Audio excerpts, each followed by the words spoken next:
সালের 28 অক্টোবর দেখেছি, গিয়েছি 2012 সালের বিশ্বজিৎ দেখেছি, ভুলে গিয়েছি 24-এর গণ আন্দোলন দেখেছি, ভুলে গিয়েছি।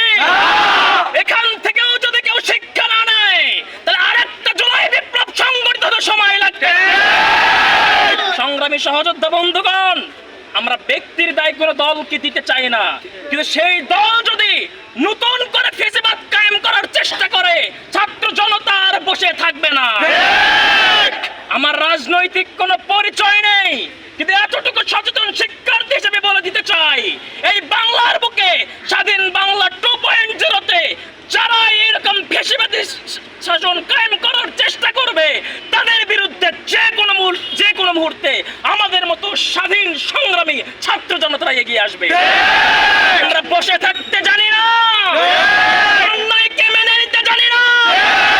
জুলাই যোদ্ধা অন্যায় আমার কাছে কোনোদিন প্রশ্রয় পাবে না। যে দল হোক, যে আদর্শের লোক হোক, যেখানেই অন্যায় সেখানেই প্রতিবাদ।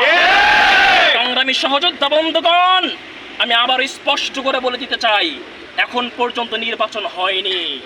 আপনারা যদি আপনাদের প্লে কার্ড আগেই দেখিয়ে দেন তাহলে এর মাধ্যমে জনতাকে আপনি কি মেসেজ দিচ্ছেন? জনতার কাছে আপনার মেসেজকে ক্লিয়ার করুন, আপনার অবস্থানকে আপনি ক্লিয়ার করুন, তাহলে আমাদের আন্দোলন আমরা আরো তীব্রতর করে তুলব।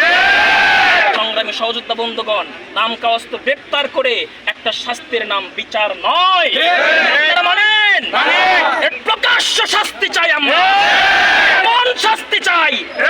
কিসাসের মাধ্যমে সংগঠিত হোক, কোন কিসাস সংগঠিত হোক।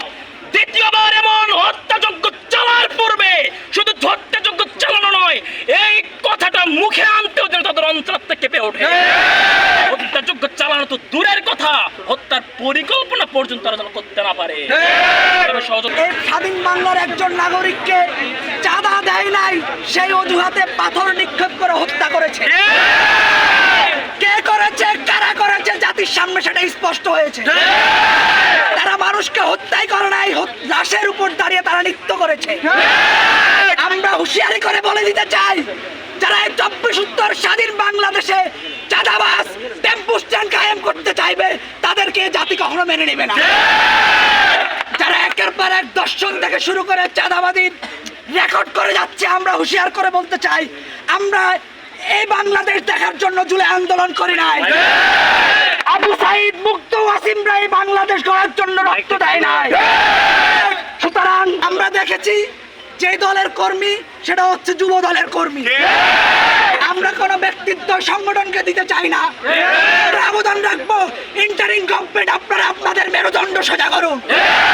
এদেরকে বিপ্লবী জনতা ক্ষমতায় বসিয়েছে, মানুষের অধিকার রক্ষার জন্য আপনারা ক্ষমতায় বসেছেন।